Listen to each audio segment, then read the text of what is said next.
Capítulo 6. El realismo. Otra noción fuertemente atada con la de analogía es la de realismo. Una y otra no son equivalentes, por lo que es necesario insistir en su distinción.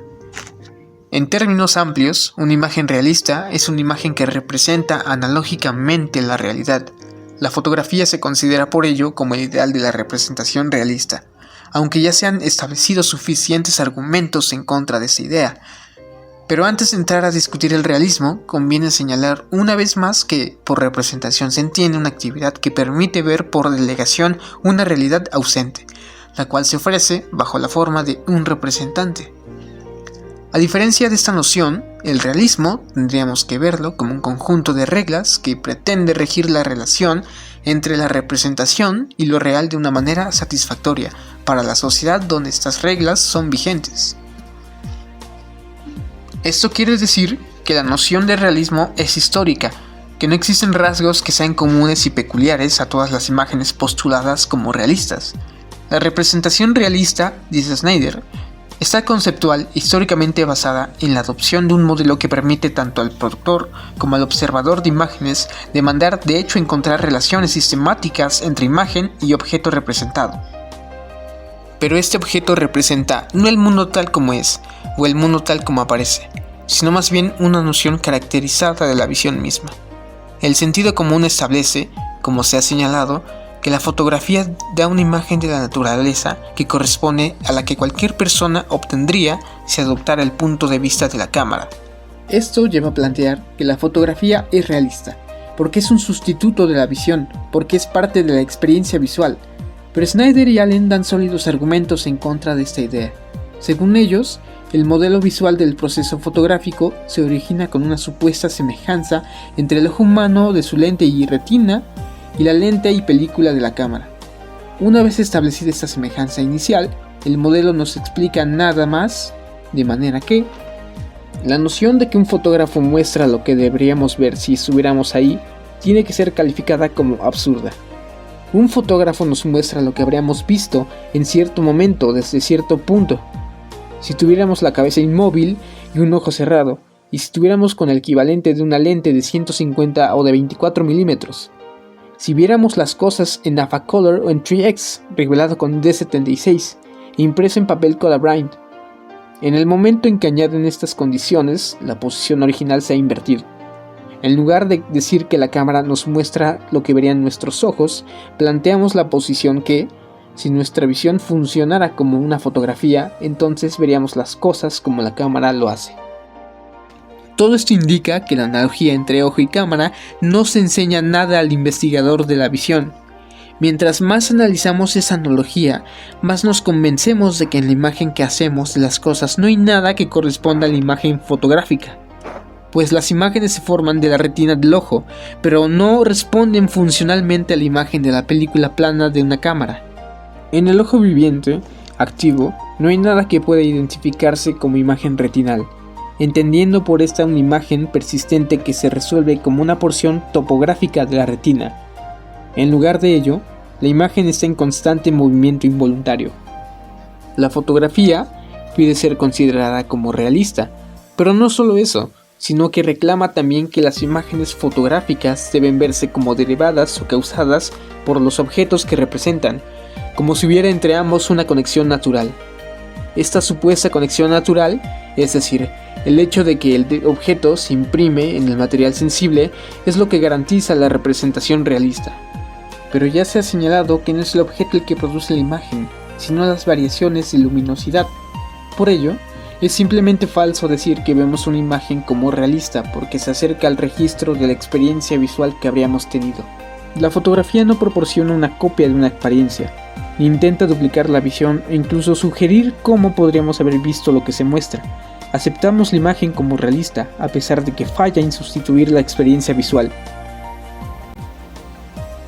El realismo es, pues, una convención, un conjunto de reglas que gobiernan en los límites de una cultura dada, la relación de representación con lo real, la cual no necesariamente es analógica. La analogía se confunde a veces con el realismo, ya que, en general, una imagen realista es una imagen que representa analógicamente la realidad, y es más realista en la medida en que se acerca al ideal encarnado por la fotografía. Si el realismo no es algún tipo de semejanza con la realidad, aunque para propósitos prácticos se comparan las representaciones según su realismo o su verosimilitud, entonces es necesario buscar el criterio que determina qué cosa es realista. Goodman señala que una de las medidas de realismo es la posibilidad de confundir la imagen con lo que representa.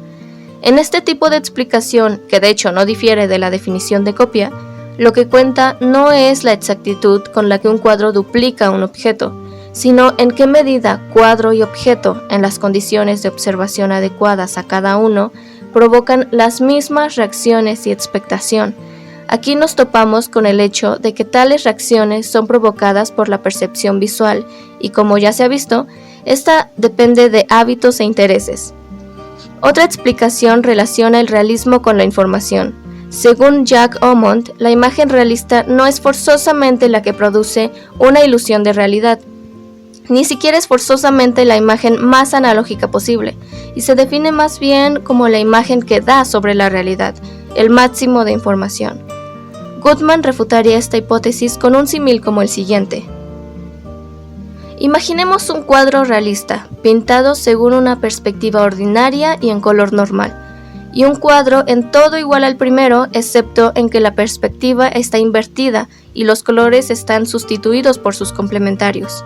El segundo cuadro, adecuadamente interpretado, proporciona exactamente la misma información que el primero. Toda una serie de informaciones drásticas son posibles sin que se disminuya la información. Es obvio que, así, los cuadros realistas y los irrealistas pueden ser igualmente informativos. Con lo cual concluye que el criterio de la información de ningún modo es prueba de realismo. Es claro que se puede argumentar que el segundo cuadro del ejemplo de Goodman requiere la posición de un código, mientras que no es necesario ninguno para el primero. Lo que ocurre en realidad es que para el primero ya lo poseemos, mientras que para el segundo tenemos que descubrirlo. En los dos casos, la interpretación requiere utilizar reglas aprendidas, aunque para el caso del primero no se hace en apariencia ningún esfuerzo de interpretación. Un cuadro fiel, continúa Goodman, significa simplemente que el objeto representado tiene la propiedad que el cuadro en cuestión le atribuye, pero esta fidelidad, exactitud o verdad no es condición suficiente del realismo. El realismo es relativo, está determinado por el sistema de representación vigente en la cultura de que se trate. No es, por tanto, una relación constante y absoluta que se mantiene entre un objeto y su representación, sino una relación entre el sistema de representación empleado en el cuadro y el sistema normativo.